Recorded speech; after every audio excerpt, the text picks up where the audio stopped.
South Korea today says that the North responded to their joint U.S. military drills by firing 130 suspected artillery rounds towards South Korea.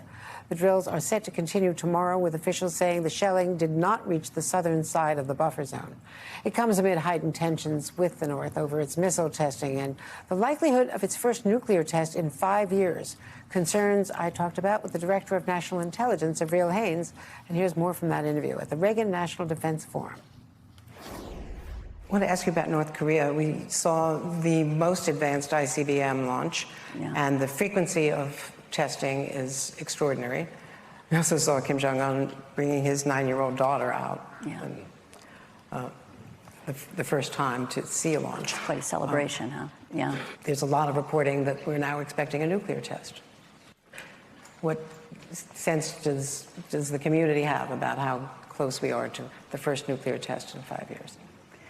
I mean, it's certainly something that we're continuing to look at and monitor, and I think, is not, we've indicated that we expect to see additional tests, that a nuclear test is a possibility. Those are things that are going to move forward. But as you point out, I think we're just seeing an extraordinary number in this year. I think it's been over 50 launches in this year alone. It's pretty extraordinary. And there are a number of factors that go into that, right? I mean, I think in part, North Korea recognizes that China is in a position where they're less likely to essentially hold them accountable during this period, distracted by a variety of other things, that we're, in effect, focused on the Russia-Ukraine. The Chinese protests, unprecedented. Especially surprising to many observers after President Xi Jinping had just consolidated power. Yeah. How significant do you think these protests are? I mean, I think in a way it's a different version of the Iran and the really more of the probably Putin piece, which is to say that it's, again, not something we see as being a threat to stability at this moment, or, regime change or anything like that, obviously. But it is nevertheless something that we're watching quite carefully and, again, can have an impact on decision-making, and how it develops will be important to Xi's standing. I mean, for one thing, it is highlighting the challenges that Xi finds himself in the context of his COVID policy, right? I mean, it has had a pretty negative impact on the economy in China. And yet it is also something that, seeing protests and the response to it is countering, the narrative that he likes to put forward, which is that China is so much more effective at government, they're better at management, there's sort of no chaos here, we don't have these kinds of problems, right? I know you can't talk about the investigation into Mar-a-Lago, but if somebody in the intelligence community took home documents, classified documents, and then resisted turning them back, what would be the impact?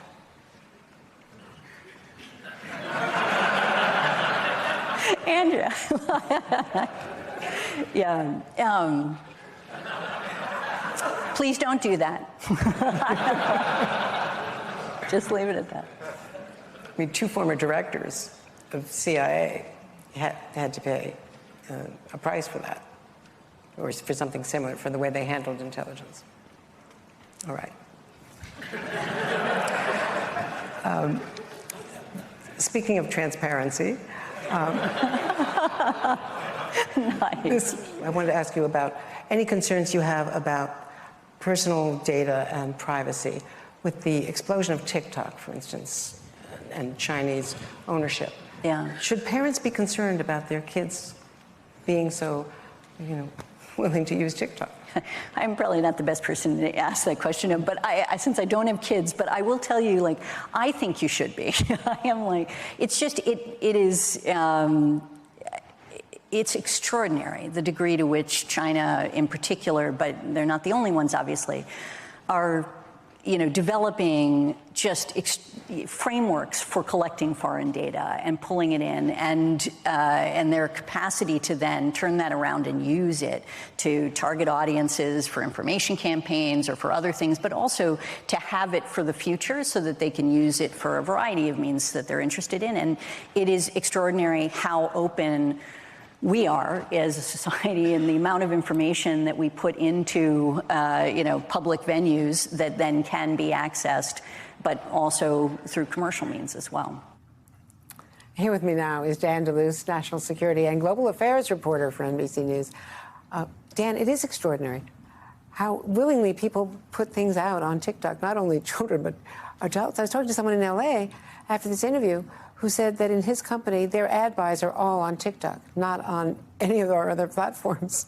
It's a huge platform, right? And yet it is Chinese-owned, and there are these concerns coming from not only Director Haynes, but the FBI director, really serious warnings about how all this data is being sucked up and could be used for different, possibly nefarious purposes.